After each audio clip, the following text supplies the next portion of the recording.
We should be talking about why Kamala Harris has done this to this small town, and the media and the Democrats ignored it for an entire year. Kristen, I was talking about this on the Senate Banking Committee months ago. Nobody would pay attention to it until we started sharing the 911 calls of people in Springfield saying the migrants are eating the geese. And yet, I think that's really, really shameful that no one cared about it or paid attention to it. And yet, Senator, officials, the mayor, other local officials have said there's just no evidence of what you're saying, that it's baseless, those claims. Can't you just make your argument about immigration without making those claims, Senator? Why not just make an argument about immigration? Why do you have to delve into repeating these baseless claims that, again, Senator, have been repeated by neo-Nazis? Kristen, I hear you saying that they're baseless, but I'm not repeating them because I invented them out of thin air. I'm repeating them because my constituents are saying these things are happening. I mean, just yesterday, a video came out of a migrant 30 miles away eating a cat.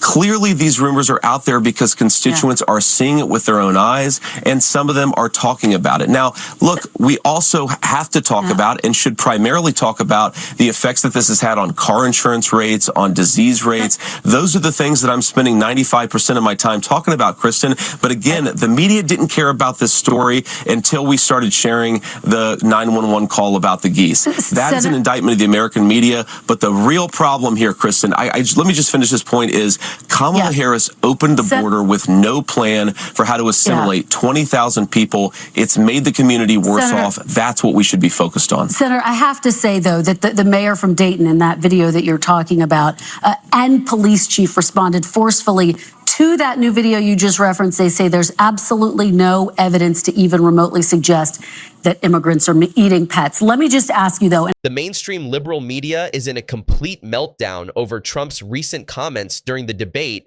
where he highlighted the issue of Haitian migrants in Springfield, Ohio.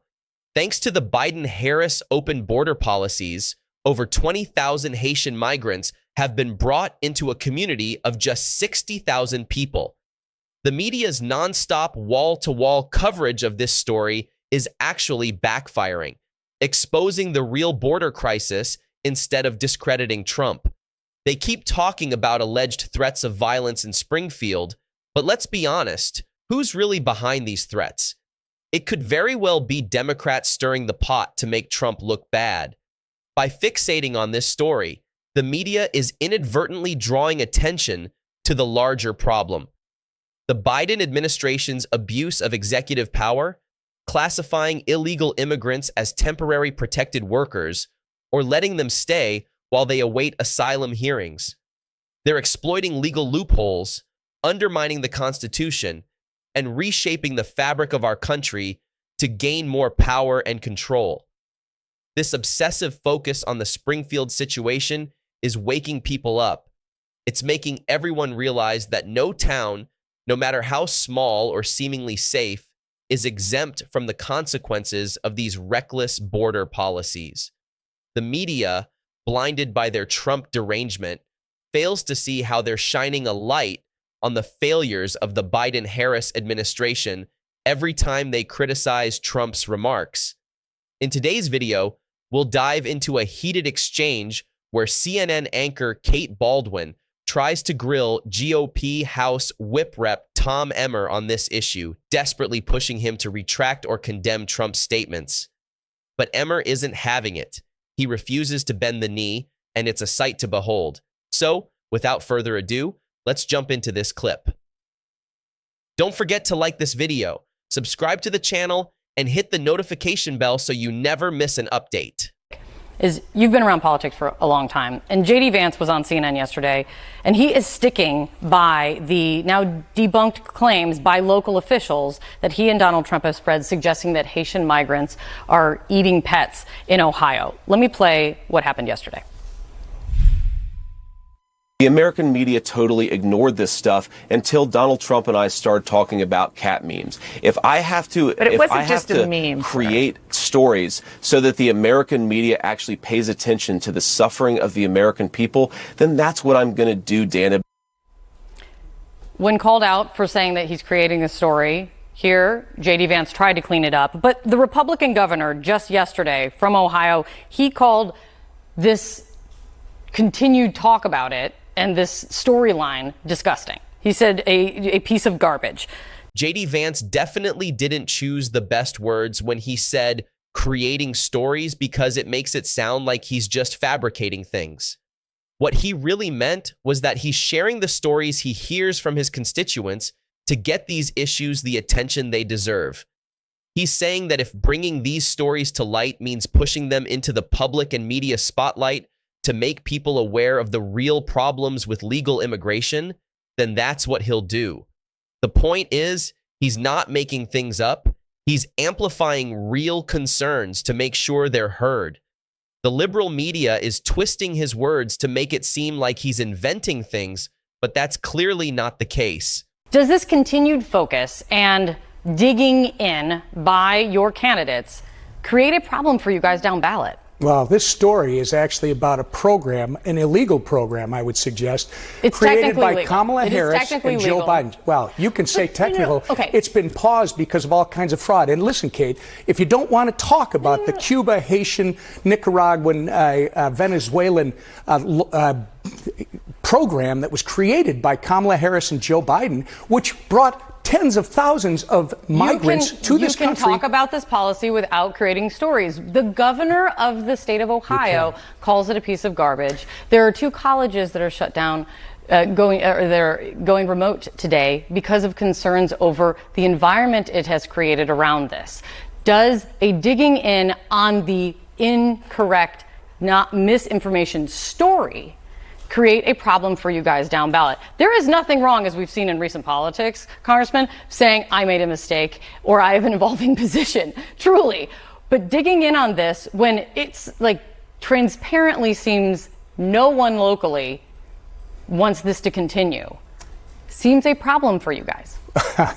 What's a problem is the mainstream media refuses to report what caused this problem. You've had thousands of people dropped in this country. By the way, you say it's technically legal.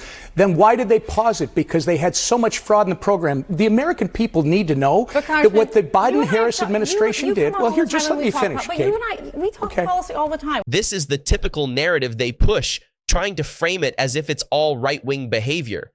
Now, I'm not sure who's behind these actions, and I don't condone any threats of violence. But the assumption that conservatives are responsible, well, that's exactly what the media is hinting at. It could just as easily be leftists trying to make Trump and his supporters look bad. That's a possibility we can't ignore. Other than that, I want to show you how CNN conducts these interviews, which is always interesting. When the GOP brings up valid points, like what happened with the Laura Loomer situation, for example, CNN always tries to twist it in their narrative. It's the same thing here.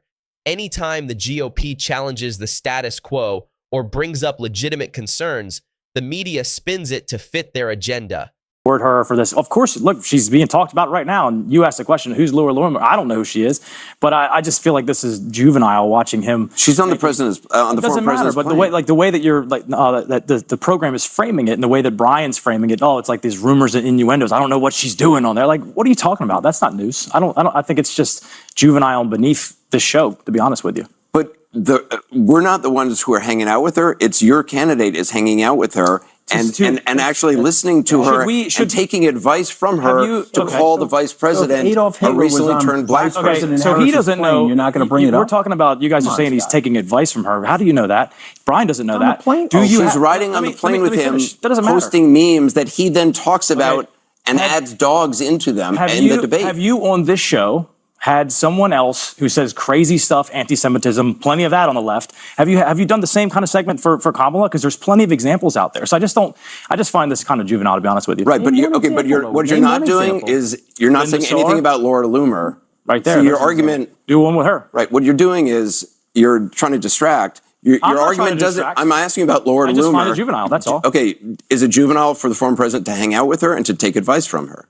I don't know that he's taking advice from her. Okay. I don't know who she is. Is it? So I don't know. Now Anderson, she's got to be super happy because she's getting tons of airtime right now for nothing. And just like Brian said, I'm just asking you. I'm just asking what you say is bad. Okay, You know, like, I understand you don't want to answer the question because you're trying to deflect. I'm not trying to deflect no, anything. but that's your argument Please don't style, say and I that. get it. I get it. I What are you understand asking the me? tactic. What are you asking me? Is it wise for if she is giving him advice and he's taking advice from her? Is that wise?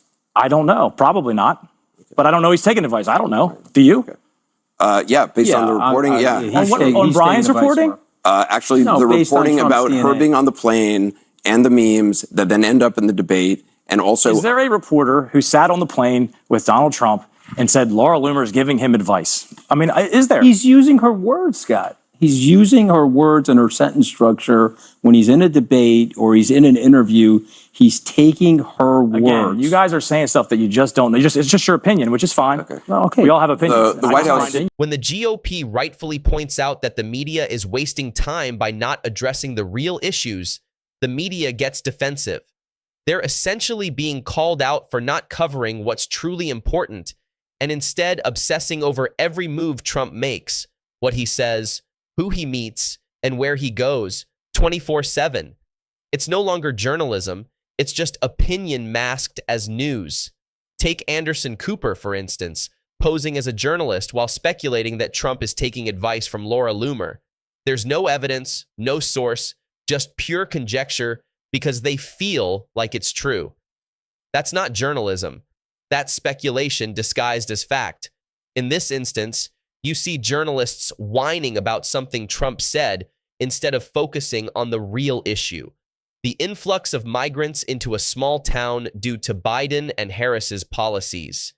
They'd rather nitpick Trump and J.D. Vance's comments than address the core issue of how these migrants were brought into Springfield under chaotic conditions. They wouldn't even mention Springfield if Trump and J.D. Vance hadn't highlighted it.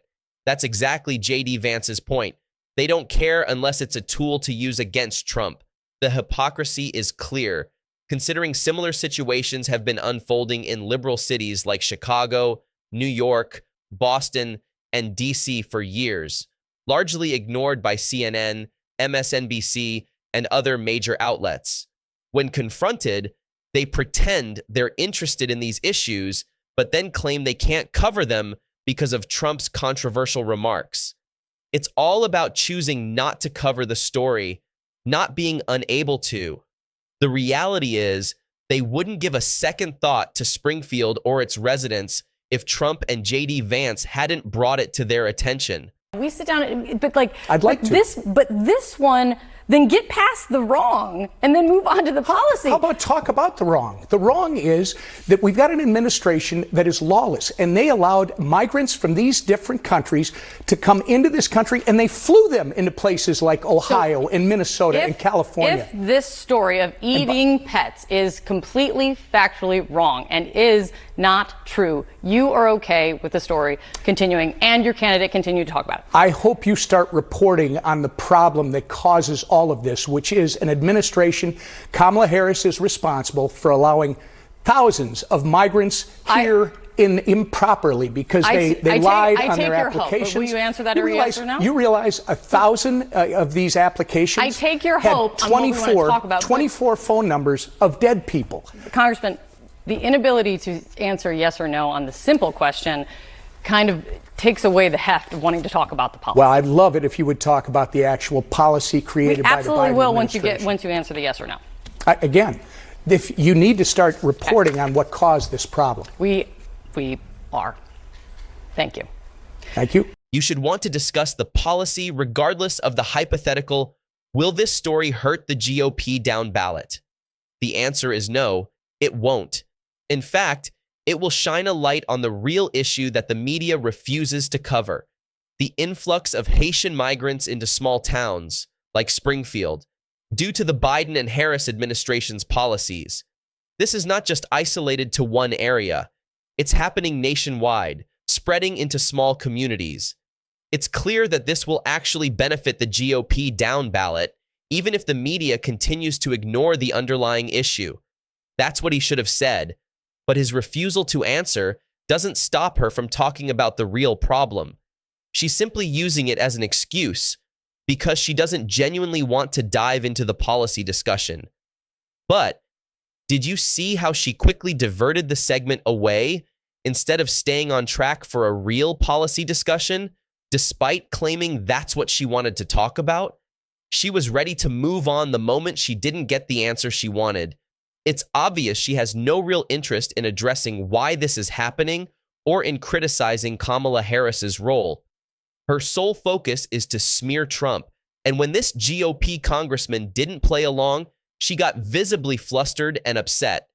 This obsession with Trump is going to backfire on the media and the Democrats. Their fixation on smearing Trump while ignoring the actual issues at hand will cost them in the long run. That's my take.